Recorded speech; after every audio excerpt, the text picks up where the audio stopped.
Bonjour à tous, j'espère que vous allez excellemment bien. Aujourd'hui, on se retrouve pour parler cyclisme, pour faire le débrief de l'étape du jour de Paris-Nice, l'étape numéro 6. On était du côté de la Colle-sur-Loup. On va revenir un petit peu sur tout ce qui s'est passé, les coureurs au top, les flops comme d'habitude. N'hésitez pas à vous abonner à la chaîne, à réagir dans les commentaires, à mettre un pouce bleu, à partager la vidéo sur les réseaux sociaux, notamment auprès de vos proches si vous pensez que ça peut les intéresser. Dans les commentaires, n'hésitez pas à me dire qui vous a plu, qui vous a déçu. EPS 2.0 sur la plateforme de podcast, les shorts également sur YouTube, TikTok, les débriefs juste après l'arrivée, comme les shorts sur YouTube. Si vous avez les moyens et que vous voulez soutenir mon travail, vous pouvez faire un super thanks et je remercie les gens qui le font. Puis quand vous vous abonnez à la chaîne, vous pouvez rajouter la petite cloche, comme ça vous êtes au courant des dernières vidéos qui sortent sur la chaîne.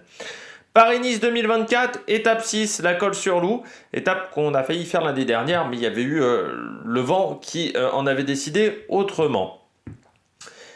Étape de Paris-Nice 2024, très rapide, avec une échappée qui a mis énormément de temps à se former, parce que sur la première heure de course, l'échappée n'était toujours pas formée. Je suivais à la fois Tirreno et cette épreuve, et je me disais, mais quand est-ce que ça va arriver, quoi? Parce qu'on était vraiment, je me disais, vraiment, il va y avoir aucune échappée. Elle a jamais pris énormément d'avance, c'est-à-dire qu'au maximum 50 secondes, elle n'a jamais vraiment réussi à avoir de l'avance sur le peloton, qu'il l'a reprise assez tôt dans la course, avec notamment la Lidl Trek qui roulait assez fort. On sentait bien qu'on avait une idée derrière la tête pour Skelmose, qui faisait partie des coureurs qui pouvaient s'imposer sur cette journée. Dans le peloton, après, on arrive à la montée de la Colle-sur-Loup, parce que je rappelle qu'il y avait un premier passage sur la ligne, et puis la montée juste derrière. Et là, c'est vrai qu'on a un énorme tempo, on a Remco Evenepoel, mais surtout Roglic. Roglic qui décide... Enfin oui, c'est même plus Roglic, parce que Remco était mal placé, mais c'est plutôt Roglic qui fait le tempo. Et il fait un énorme tempo, ce qui crée une cassure. Skelmose n'arrive pas à suivre. Il est dans le rouge, McNulty aussi se retrouve dans le rouge. Et puis après, au bout de 1 kilomètre, il y a un moment où ça se regarde. Alors Buitrago arrive à revenir déjà dans un premier temps sur Roglic, puis tout le monde un peu revient sur lui.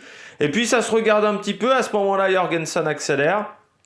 Il prend assez vite 10-15 secondes d'avance. Derrière, eh bien, Skelmose et McNulty reviennent sur le groupe de tête et décident d'attaquer. Au même moment, quasiment, Buitrago tombe et va perdre énormément de temps sur cette étape. Grosse malédiction pour Buitrago aujourd'hui. Et derrière, donc, grand Jorgensen. Et ensuite, collaboration à 3 entre Skelmose, Jorgensen et McNulty. Les 3 qui vont rester ensemble. Et dans le final, le plus rapide au sprint, c'est Skelmose. Même si McNulty peut être pas mauvais dans cette discipline, Skelmose qui était très rapide et qui a réussi à s'imposer devant McNulty et Jorgensen. Maillot jaune pour McNulty, parce que j'en parle pas un petit peu après, donc maillot jaune pour le coureur américain avant l'étape de demain. Et autant vous dire que demain, ça va pas être facile de le déloger, parce que comme on ne monte qu'à 1100 mètres d'altitude, ça lui correspond un peu mieux à notre ami Brandon McNulty. Allez, on regarde tout de suite les coureurs au top. Attaque de Marlou. Premier coureur top, Skelmose. Skelmose parce qu'aujourd'hui, le coureur de la Trek, il a été très fort. Il a réussi à... Enfin, ça a été encore bizarre, la course de Skelmose. J'ai envie de dire, c'est un peu comme l'Ardèche classique et la Drôme classique. C'est-à-dire, dans un premier temps, il arrive totalement à suivre la roue de Roglic et de McNulty. Il explose en premier, c'est-à-dire, il explose avant McNulty. Là, je me dis, à ce moment-là, bon...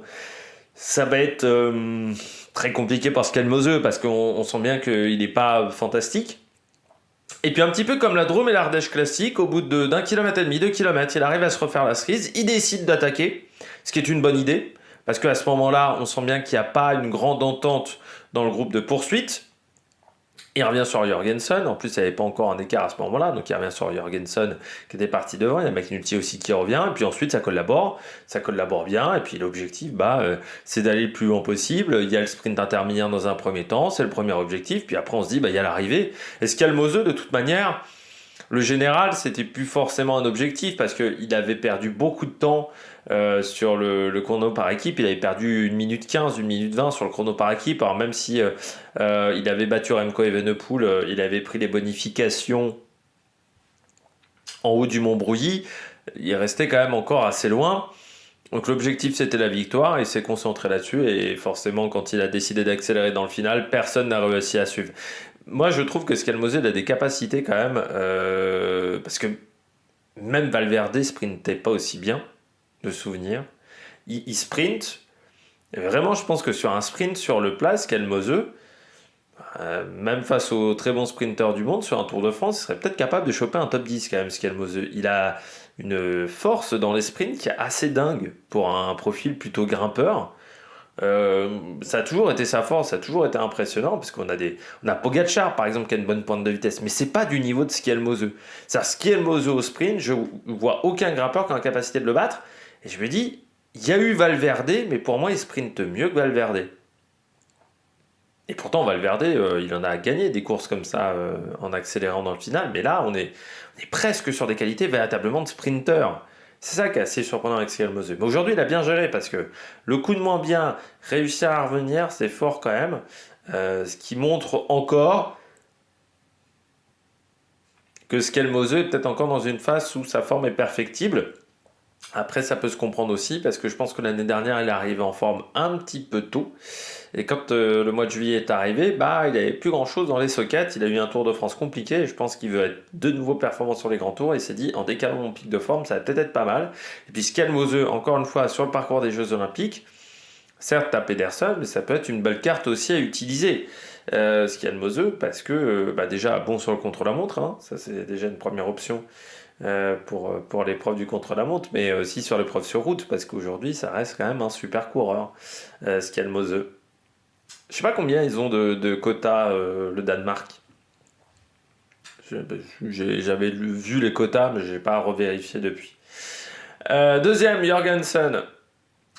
C'est là où ça permet de voir aussi que les Américains, en ce moment, ont quand même une belle génération de jeunes. Jorgensen et McNulty, c'est quand même du très très bon. C'est quand même le seul qui arrive à déborder Roglic, alors que Roglic mettait quand même une sacrée cadence.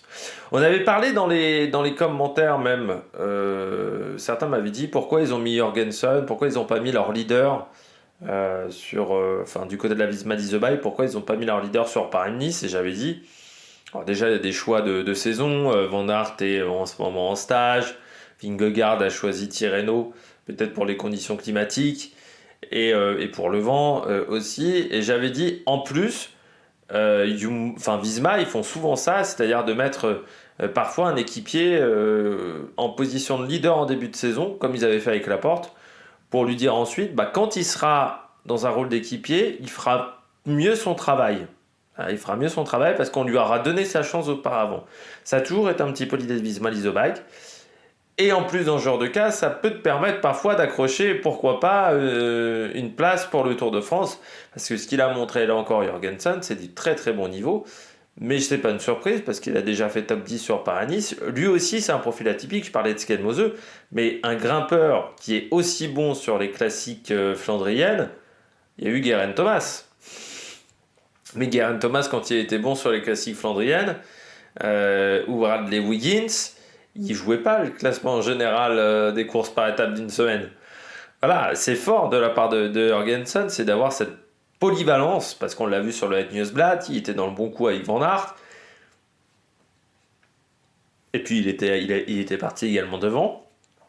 Là encore, parce qu'il se fait reprendre à 13 bandes de l'arrivée, Jorgensen, dans le Bosberg, et c'est vraiment fort cette polyvalence-là, parce que on voit que le cyclisme a changé, je le dis toujours depuis quelques années, parce que moi j'ai connu les périodes hyper spécialisation.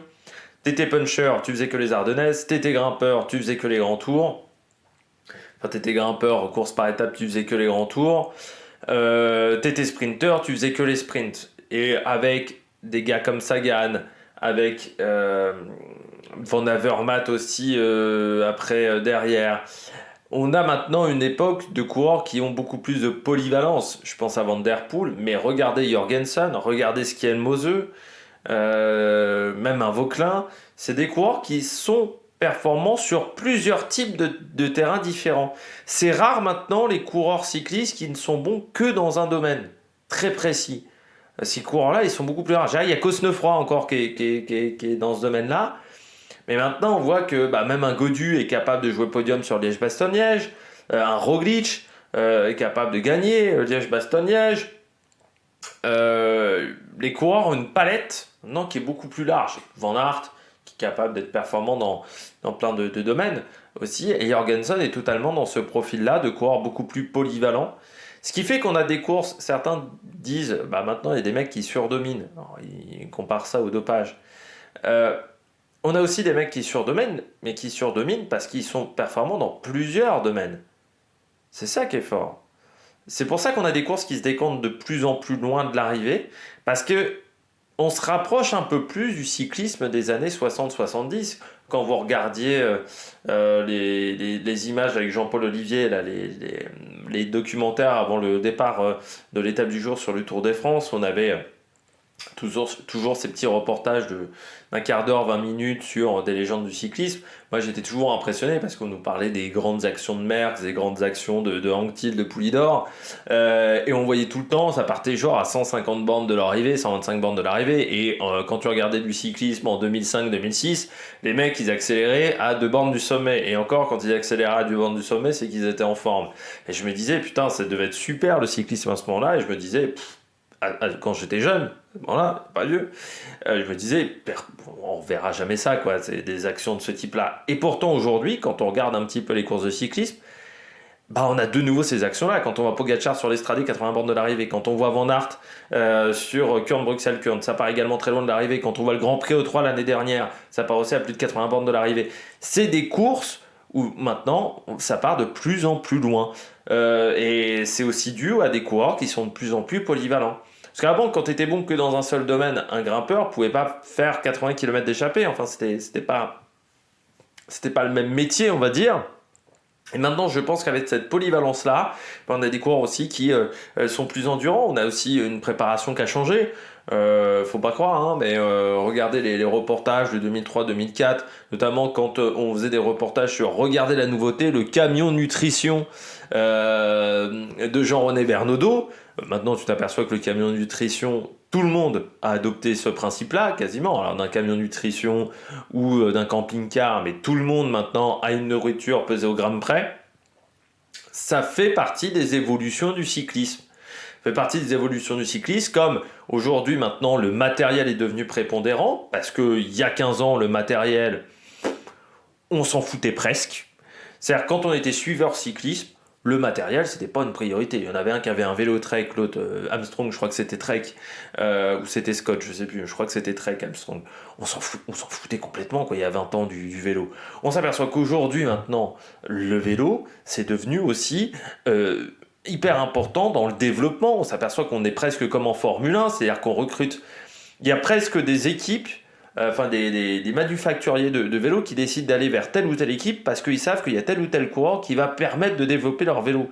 Ça, il y a 10 ans, ça n'existait pas. Ça n'existait pas. C'est là où on voit qu'il y a beaucoup de choses qui évoluent. Ça m'a même fait marrer au niveau du poids. Parce que hier, il y avait le reportage de. Enfin, il y avait, vous savez, toujours les 5-6 minutes là sur la chaîne de Total Energy. Il y a un mec dans les commentaires. Il y a des gens dans les commentaires, je me dis, mais parfois, il faut réfléchir avant d'écrire un truc. Vraiment, hein. C'est quand même. Il y a des mecs, il n'y a pas de filtre. Hein, ça part comme ça. C'est la fête du slip dans leur bouche. Donc, ils montraient qu'ils pesaient la nourriture, tu vois, ils pèsent au gramme près parce que faut. On a connu une époque où il y avait des coureurs cyclistes. À une époque, on ne pesait pas les assiettes. Et sauf que pendant les courses de 3 semaines, c'est super important parce qu'il y avait des mecs qui soit prenaient du poids en cours de course parce qu'ils bouffaient des plats très énormes, qui pouvaient aussi avoir des soucis de digestion parce qu'ils bouffaient trop. Donc il y a aussi un peu cet intérêt-là. On a travaillé énormément sur la digestion, sur le temps de digestion, parce que le temps de digestion, c'est aussi de l'énergie qui est utilisée pour les coureurs, qui n'est pas utilisée pour récupérer.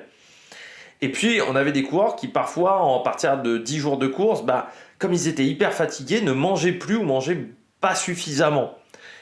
L'intérêt de peser parfaitement la plâtrée de chaque coureur, c'est qu'il n'y a aucun coureur qui peut se taper 1 kilo en plus pendant le Tour de France et il n'y a aucun coureur qui va abandonner parce qu'il n'a pas assez d'énergie, parce qu'il n'a pas suffisamment mangé pendant la course. Donc c'est super important de ce côté-là et c'est là où on a scientifisé, j'invente un terme, le cyclisme et c'est l'arrivée de Sky. Sky a tout mesuré au millimètre près, les gains marginaux, c'est Sky qui a inventé ce principe-là de gains marginaux quasiment. Et ça se passe aussi dans l'assiette, quoi. C'est hyper important. Quand vous regardez la gueule des assiettes, il y a... Encore une fois, regardez le reportage, je vous invite vraiment à regarder le reportage pour voir comment le cyclisme a évolué. Le reportage de RAGT Semence Rover, donc qui est un striptease sur RAGT Semence Rover pendant le Tour de France 2004. Regardez la gueule de ce reportage, c'était une équipe de 2e division à l'époque. Et regardez les reportages de Total Energy. Et vous verrez la différence du cyclisme en 20 ans. Et la différence du cyclisme en 20 ans, c'est une des raisons aussi qui fait qu'on roule plus vite, c'est déjà que les vélos sont plus performants, parce que ça me fait marrer à chaque fois quand on compare les temps de Pantani au temps d'aujourd'hui dans les montées. Alors déjà, c'est sans prendre en compte comment ça se passe en course, sans prendre les difficultés avant de l'étape, parce que dans les années 98, il faut savoir que les grands tours faisaient plutôt 3500 km, aujourd'hui on est plutôt à 3100 km sur un grand tour. Les Giro à l'époque, c'était facile d'avoir des étapes de plus de 220 km. Maintenant, des étapes de plus de 220 km sur un Giro, ça arrive pas tous les jours. Donc c'est ça aussi qui permet d'aller plus vite. Plus c'est court, plus on va vite, parce que plus c'est réactif. Et aussi, regardez la gueule des vélos. Maintenant, on peut prendre des sections de 30. Il y a 10 ans, on roulait sur des tout petits roues comme ça, ce qui fait que dans les virages, c'était hyper casse-gueule. Il y a eu plein d'évolutions, et ça me fait toujours marrer quand les gens disent « ce mec-là, il est dopé parce qu'il va plus vite que Pantani en 98 ».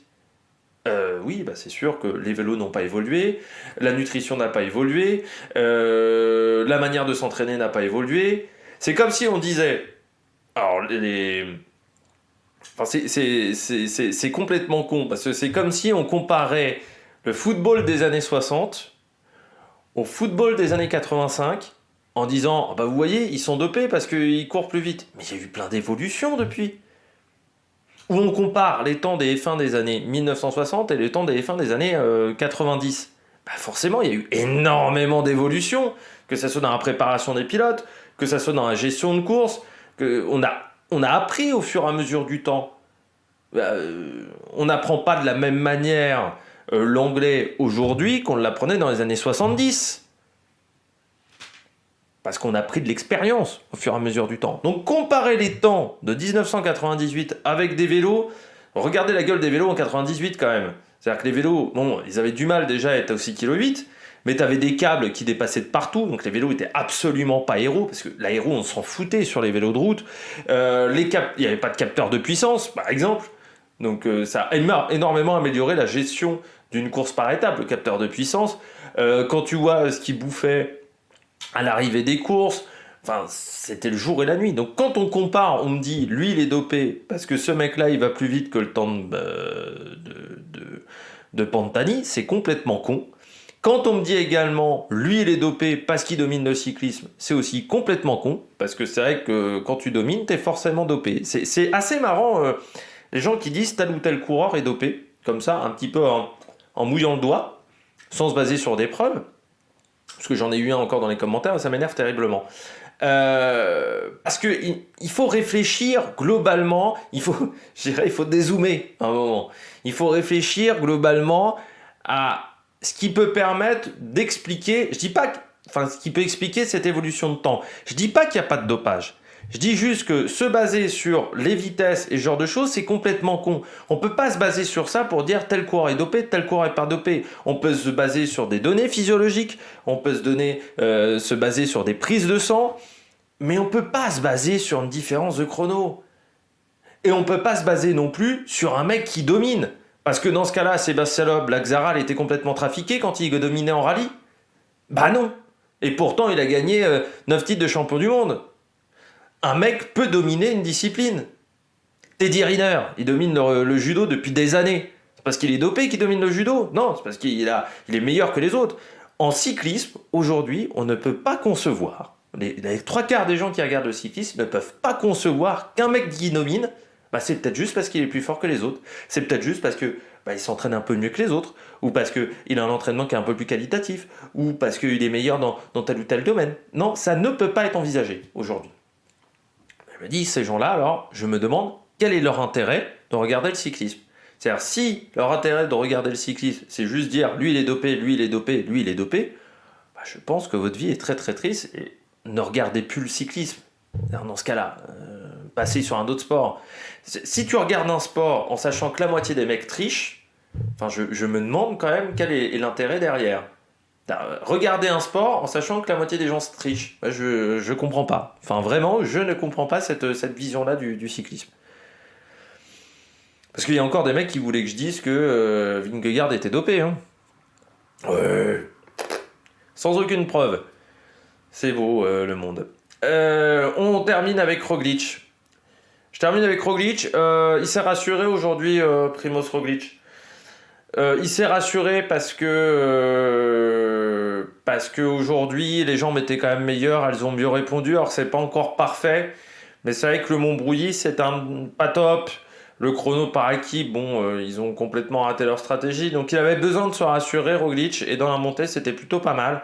Alors après son souci c'est qu'il a mis un petit peu tout le monde dans le rouge, mais c'était plutôt pas mal je trouve la forme qu'avait Roglic, donc on le reverra peut-être demain, on le reverra également peut-être du côté de Nice, où ça pourrait être intéressant de revoir le Sloven. Voilà, je voulais en parler également du cours de Bora. Je ne vais pas en dire plus parce que j'ai passé beaucoup trop de temps sur Jorgensen et sur le dopage, parce qu'il y a encore des gens qui m'énervent dans les commentaires. C'est terrible, je trouve certaines manières de penser qui voudraient que j'accuse tout le monde de dopage. Il y a vraiment des gens qui voudraient que je dise tout le monde est dopé.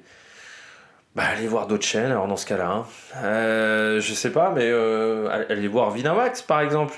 Ils ont l'air de faire ça, Winamax. Bah, allez voir Winamax. Alors, amusez-vous. Après, Winamax, peut-être qu'ils disent aussi que le cyclisme, en ce moment, c'est tristoun, c'est tout ça, parce que leur objectif, c'est de te faire prendre des abonnements pour aller parier sur des matchs. Hein. Tu sais, quand vous regardez Winamax TV, il faut aussi réfléchir à ça. Quand vous regardez Winamax TV, je suis désolé, mais derrière, il y a quand même un côté malsain. L'objectif de Winamax TV, c'est de vous faire raquer pour vous faire parier. C'est ça l'objectif de la chaîne. Et c'est pour vous dire qu'il y a quand même un pognon monstre dans le pari sportif pour être avec une chaîne YouTube. Ça rapporte pas grand-chose d'une chaîne YouTube, mais en plus, être 50 000 derrière leur chaîne YouTube, parce que Winamax TV, ils doivent être 100 à travailler à Winamax TV. Donc, ils doivent être autant que dans une chaîne de télévision. Je pense qu'à la chaîne Équipe, ceux qui s'occupent vraiment que de la chaîne Équipe, ils doivent être autant quasiment qu'à Winamax TV.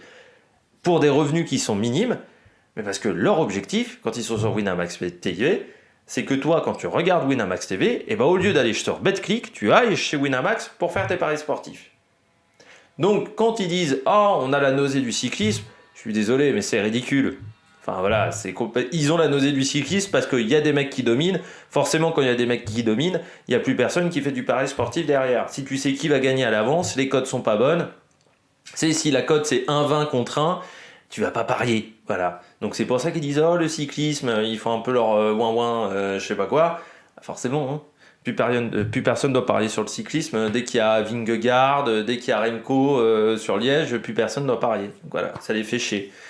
Et comme si le cyclisme ça rapporte plus, leur émission cyclisme disparaîtra tout simplement. Mais voilà.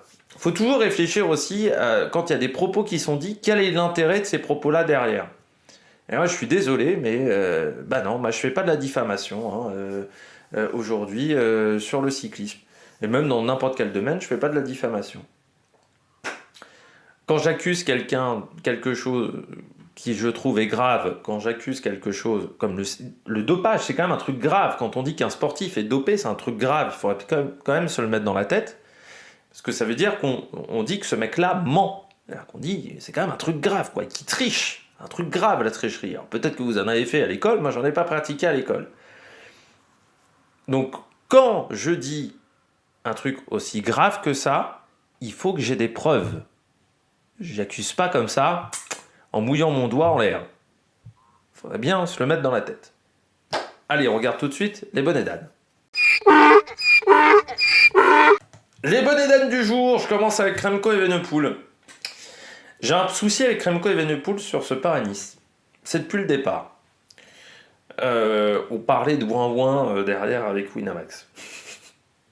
Non, j'ai un peu du mal avec Remco Evenepoel, c'est-à-dire que je me dis, il assume pas son statut de favori de la course depuis le départ.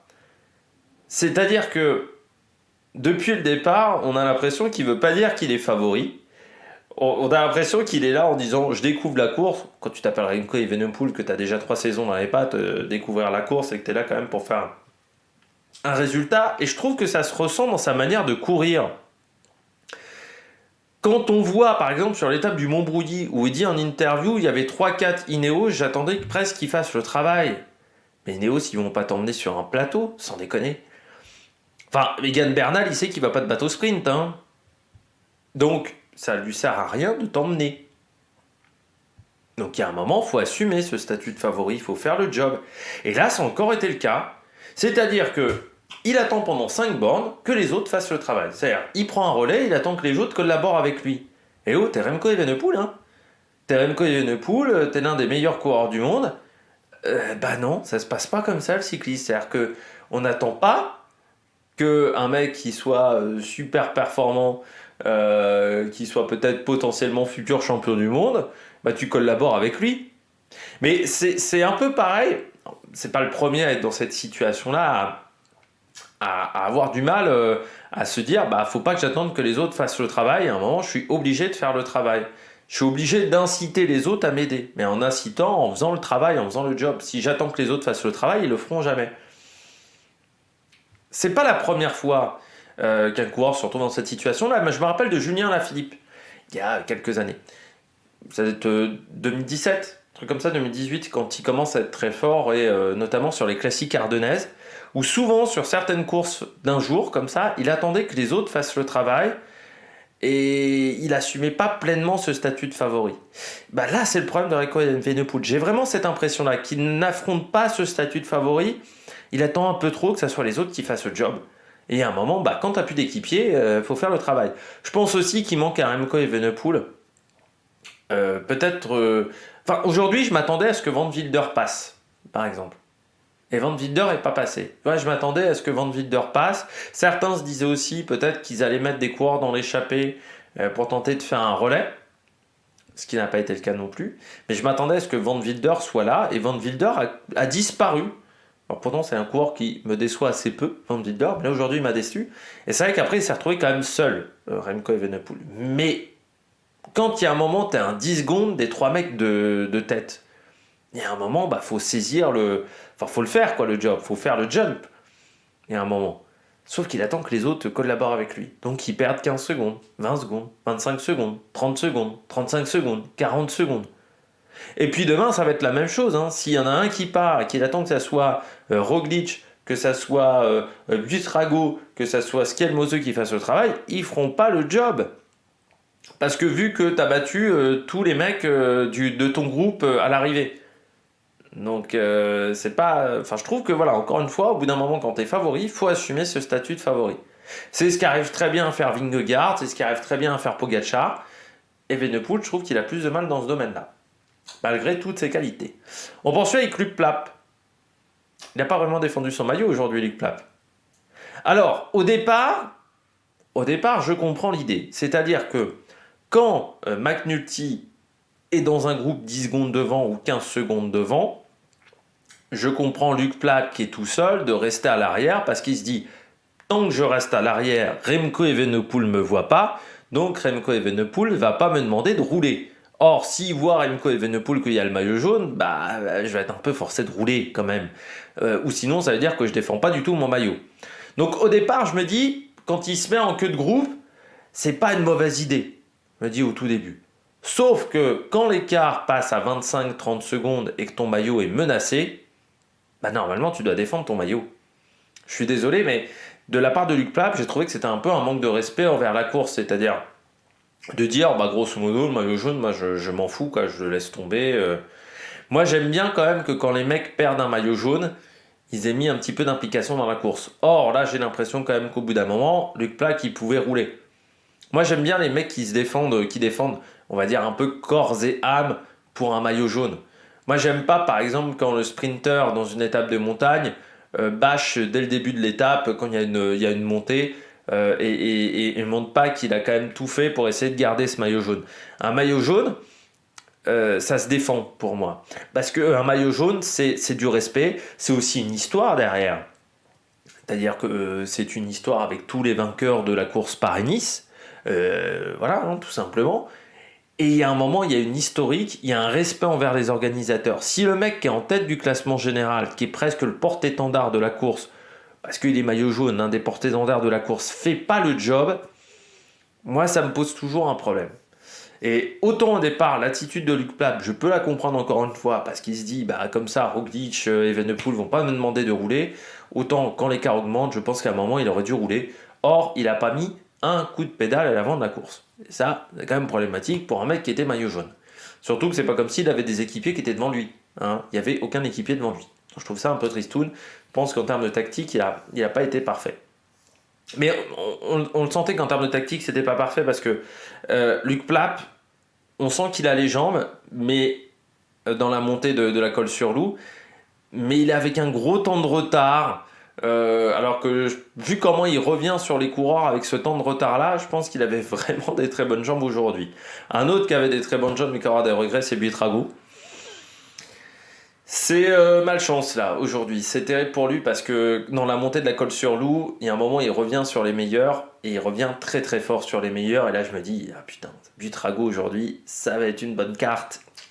Ça va être pas mal Buitrago. Là, je voyais Terrada, je me dis, Terrada, c'est pas mal, Terra. Et puis Buitrago, je me dis, Buitrago, ça peut peut-être le faire aujourd'hui. Et puis la chute. Et la chute, elle est. Enfin, dans le virage d'avant, on voit déjà Jorgensen, par exemple, écarté dans le virage d'avant. Donc je pense que c'était une zone où il y avait. Alors, soit il y avait de l'huile sur la route ou un peu d'essence sur la route des voitures. Parce qu'on était à un croisement, donc peut-être les réaccélérations, vous savez, les moteurs diesel, quand ça débouche les FAB, ça met un petit peu de pellicule, de saleté sur la route. Donc soit c'était ça, soit c'était aussi qu'on était dans une situation où les conditions climatiques étaient mi-humides, mi-sèches, et on sait très bien que dans l'arrière-pays niçois, bah, des fois quand il commence à pleuvoir, alors c'est plutôt rare en mars, mais je sais pas s'il avait pas plu depuis longtemps, ou voilà, je sais pas depuis combien de jours on était sur des petites conditions sèches. Mais parfois, on a une petite pellicule de gras comme ça, et dans ces conditions-là, ça devient très glissant. Mais c'est dommage pour Buitrago parce qu'il perd l'avant, il peut pas rattraper le vélo, il perd vraiment l'avant, tout de suite ça décroche. Et en plus, pas de peau pour lui, le dérailleur. Il casse le dérailleur au même moment. La voiture est pas derrière parce qu'il y a plein de petits groupes dans la Colle-sur-Loup et la route était étroite, donc les voitures n'arrivent pas à dépasser les retardataires. Bah, il perd un temps monstre. En plus, bah, il est un peu seul. Alors, il y a Bilbao, mais bon, il a que Bilbao. Et bah, c'est un calvaire ensuite derrière. Et c'est dommage parce que c'est un peu de la malchance, quoi, quand même. La chute, tu vois que tout le monde glisse, mais c'est le seul qui se vautre. Enfin, voilà, c'est un peu tristoun du côté de Buitrago, alors qu'il y avait un bon résultat qui était possible. Et puis, je termine en flop avec Almeida. Pourquoi Almeida ? Parce que tant qu'il n'arrivera pas à améliorer ce côté, j'ai du mal en début de montée, j'ai du mal à me mettre dans le rythme dans les débuts de montée, bah, il pourra être performant que sur le Giro presque et sur le Tour de France. La Vuelta déjà, ça sera pas possible. Ça l'exclut de plein de courses, Almeida. Ce côté moteur diesel, ce côté je mets du temps à démarrer, je mets du temps à me mettre dans le rythme. C'est un peu problématique, je trouve, du côté d'Almeida. Et surtout, il n'arrive pas à régler ce problème. C'est-à-dire que ça fait depuis son début de carrière, moi je me souviens quand il était chez Quick-Step, quand je l'ai découvert sur le Tour de Burgos juste après le confinement en 2020, où il avait déjà eu du mal sur la dernière étape, je me souviens, sur le dernier jour, parce que Remco Evenepoel est tout devant, et lui il se retrouve à ramasser les morts. Alors il ramasse très très bien les morts, mais il part avec un temps de retard. Et c'est le même problème qu'il a encore aujourd'hui, 4 ans plus tard. Et ça serait bien du côté d'Almeida de régler ce problème, parce que c'est un peu dommageable, quoi, aujourd'hui du côté d'Almeida, de ne pas réussir à rectifier le tir. Bon, j'espère que vous avez aimé cette vidéo. Si vous avez aimé cette vidéo, n'hésitez pas à vous abonner à la chaîne, à réagir dans les commentaires, à mettre un pouce bleu, puis nous, on se retrouve pour de nouvelles aventures sur la Production. Ciao ciao!